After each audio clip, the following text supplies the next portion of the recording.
What's up, everybody? Happy Friday to y'all. Market up or down? The market is up, so we are not buying nothing. Looking to sell. Look at that, we did sell one. Duke, 95.20.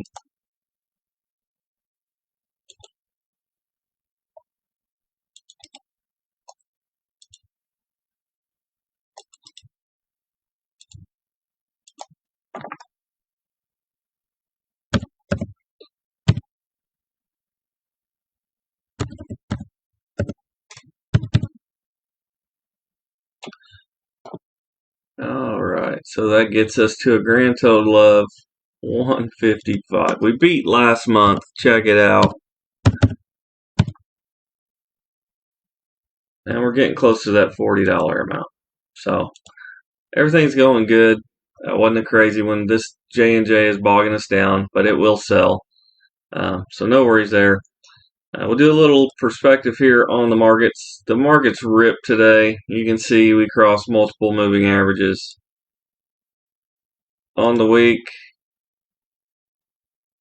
we did 1.97, almost 2% on the market. So, but you can see we're almost flat from the previous week. Okay. So, and of course, if you go back far enough, bam. We're the same price we were in 2021. How does that make you feel for a little perspective, huh?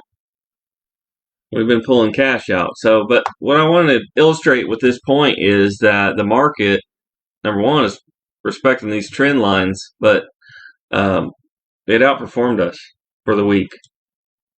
So that's why you can't use small time frames. You have to have a big long-term picture. And we're not trading aggressively. Some people might think this is aggressive, risky, but for my experience in the last 5-6 years, this is very safe. I'm very risk adverse. I don't want to lose any money. That's why I developed this strategy that doesn't lose ever at all and creates cash flow. So just keep it in perspective that the market will run away without you. So don't think like you're really missing out.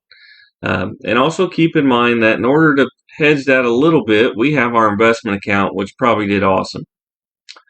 And we'll generate some income. We're at the beginning of the month. Probably next week we'll get statements. So we will do statements and see if we got any dividend income here from this account and also from the other account. Okay, so that's really important to keep in mind.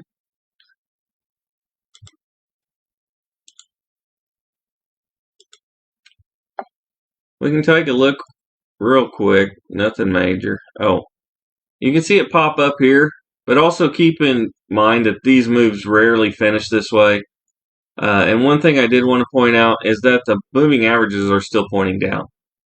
So even though all this stuff's going on, this is pointing up, this is pointing up, it's not a sold deal yet.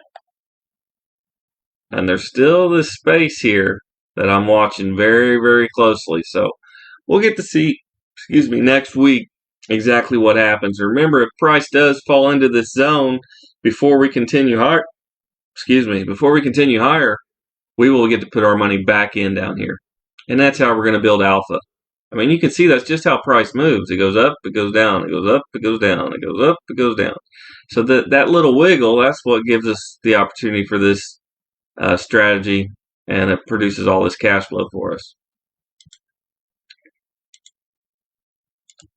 Now, I talked about doing this trading plan. I'm going to keep it relatively short, but the boys at work, so I got some time here.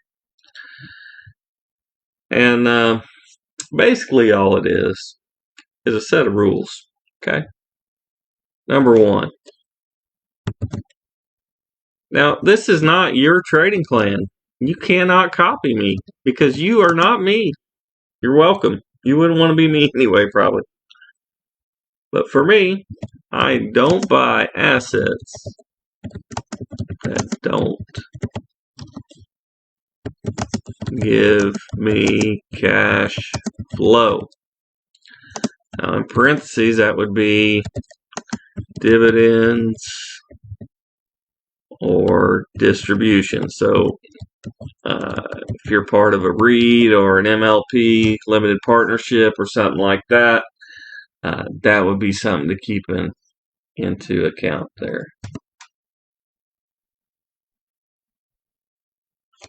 Well, this isn't going to match up to the numbers, but I want to leave a space because if I don't, it gets a little bit wonky. Now, for me, since I was raised poor and I'm scared to death of losing my money, my next rule is don't ever sell for a loss. Now, this only ever works if you buy assets that cash flow up here, number one, and have good fundamentals and a good long-term view that grow over time. Now, the over time part, you don't know. I don't know. Nobody knows. They say that past performance doesn't guarantee future success, and that is true, but the past is all we got. I'd much rather buy something that's been making money for a long time than taking a chance on these new tech companies that don't even make money, right? Thinking they'll make money in the future. Now, that doesn't mean there's anything wrong with that. That's just not how I do it, right? So if you want to be, Uber and Tesla and all that, go for it. Have at it. But for me, when we have market lulls and things like that, the cash flow is what allows me to buy stock every day. And I buy stock every single day the market is open. Every day. I'm either going long or short, but I am buying stock. So once you get into that lifestyle, it's really a lifestyle or a religion. It's really that serious. That's just how I live, Now, there is an exception.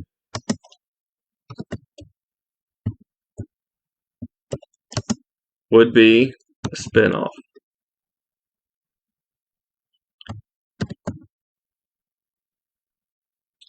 What you think about comes about, and what you focus on grows. And if you go to my office, little cubicle hell, there is a piece of paper on the wall that says spin to win. I have a list of all the public spinoffs that are companies that I wouldn't mind owning anyways, right? And the reason that I target these companies is because there are tax advantages. Now, I'm not a tax professional. I'm not licensed to do nothing, not even stocks. But I'll give you an example. All right? And we'll probably end the video after this. I don't want to give you too much. It's actually a lot. It takes some time to digest.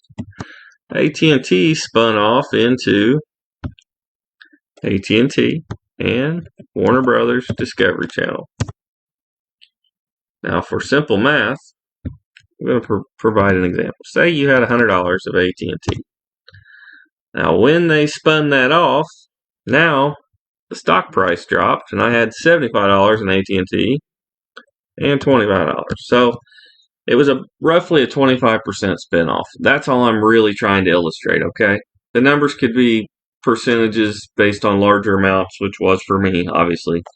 But I'm going to illustrate the point here. When that occurs, the tax cost basis for the IRS for this position in Warner Brothers is 0, okay? But the tax cost basis on this is still 100. You follow me? Now, I'm not telling you what you should do, but what I did do, and what I'd be more than happy to do again, is I sold my AT&T. And for that, I got a 25%, we'll put it that way, tax credit as a loss.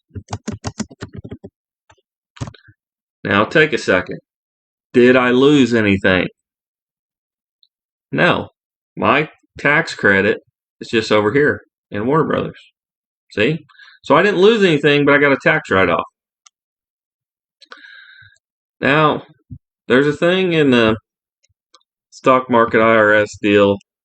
It's called the wash rule. So 31 days later, I bought it back.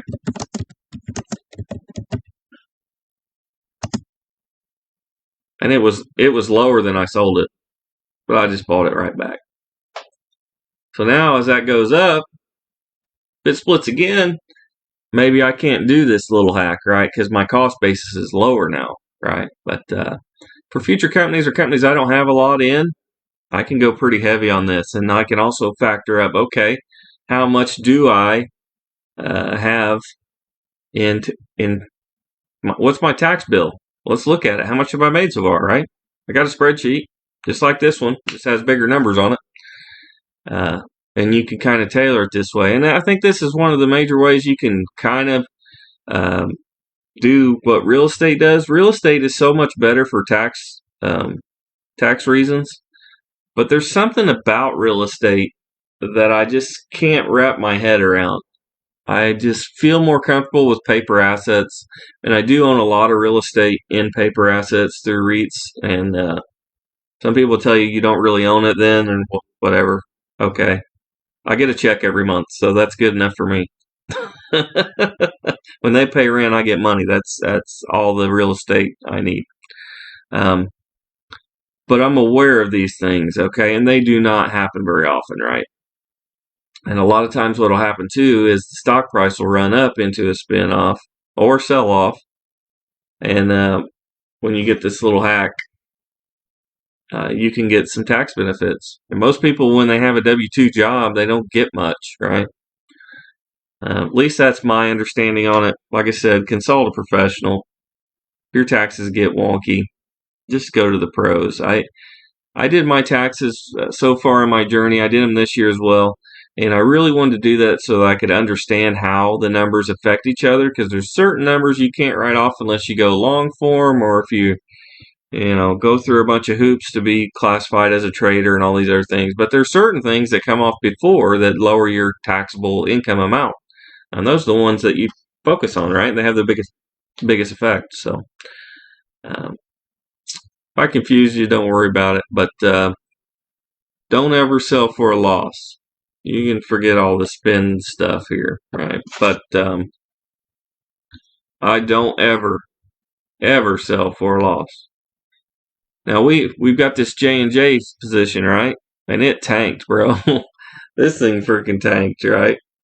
So I've done this several times. I've had many of them tank on me. Look at this, straight down. Wow, straight down. We're way up here. We need to be out. Around where this 30 is, right? We need to be out way up here. Look at this thing crushed. So how does that make you feel emotionally? Are you feeling like you did something wrong? Just remember this. The market is not rational. It is not efficient. Forget what they tell you. It's wrong. It's based on emotions. And it's based on a set of rules where ETFs feed hedge funds, and hedge funds have to mimic the performance and get close and try to find alpha and edge and everything. And in all that game over nothing, there is a lot of money that moves in the market every day. And the only thing that I've found is that I can see how the money moves a little bit. I'm not a pro. I can't predict 100% certainty, but I kind of know what's happening behind the scenes. And I can just take my little piece here and there. And I'm happy taking a little bit, and it adds up. Do yourself a little homework exercise, and maybe if I remember on Monday, or if you see me, ask me. But because I'm not going to give you the answer, you have to figure this shit out for yourself. But if you won 1% on a trade, roughly 200 trading days a year, that's why they use the 200-day moving average, which is this guy right here. 1%, 200 times profit. So what would the answer be? How much profit would you end up if you did a 1% trade with your entire account 200 times? I'd be curious what answers y'all come up with. Let me know when you run into me. I think you'd be surprised. But dig into it and let me know what you come up with.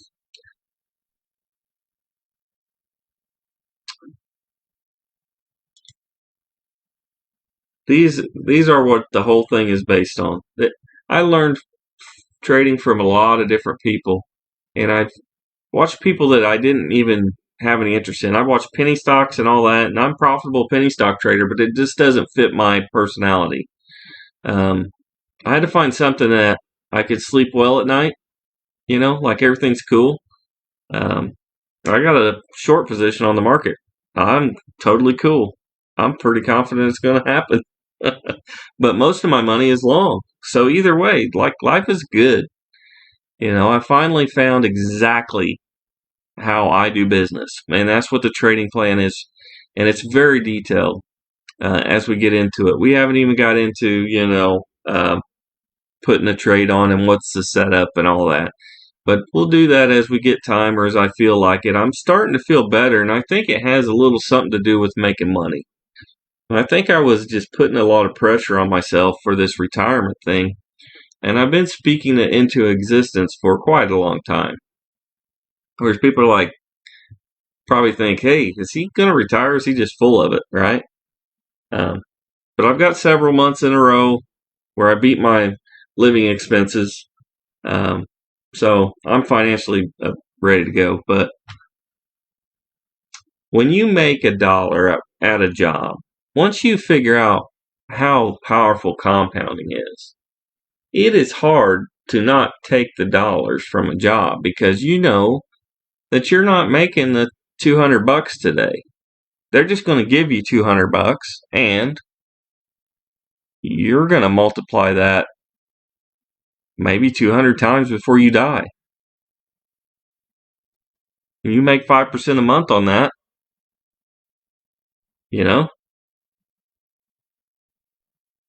Let's see right here. I got time. $200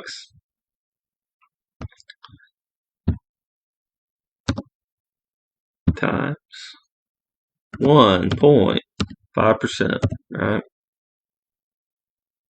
What? Come on. Oh, I've got this. I don't do much on a laptop. I might have to get better. Oh, yeah, that's because I, believe it or not, I make a living on a computer. Nobody will ever believe that, but it's true. All right. It's money, baby. All right. So in a year, you didn't make $200. Made $342. Just dragging it out. See? 3 times your money in just 2 years. I'm edging on 40, so say I got another 40. You see how every day, I mean, we could do it out to 40, but what would that be? 40 would be, oh God, 480, right? Let's do it just for giggles, because I'm a little curious myself. Because that's how I view the world. And it might catch you a little off guard. I'm not selling anything. I don't ask people to like and subscribe. I don't care. This is for my close personal friends that I genuinely want to help. If other people see it, that's cool too. But I'm not. This is not a business. This is just me giving it back. There you go. $3 trillion a day is what I'm giving up. They say compounding is so powerful, but people really, truly don't understand just how powerful it is. And once you find out that you can get very, very, very, very wealthy making 1% at a time, dude, I was hooked. I was playing with the compound interest calculator and doing all the things. Another thing, too, is this is really not meant to give you the full deal, just kind of get you started, because you're probably going to do things a little differently than me, and that's cool. But you got to have a place to start, and that's the thing. Nobody knows where to get started, right? So that's all I'm trying to do.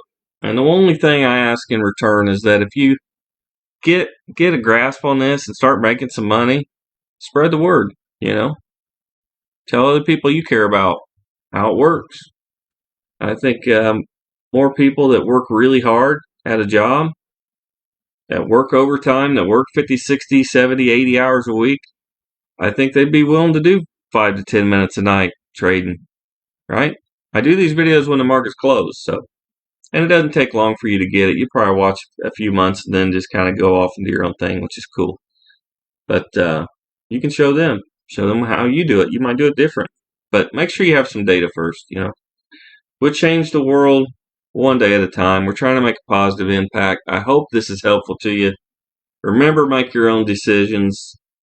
Don't just blindly follow anybody, including me. If you got any questions, reach out to me.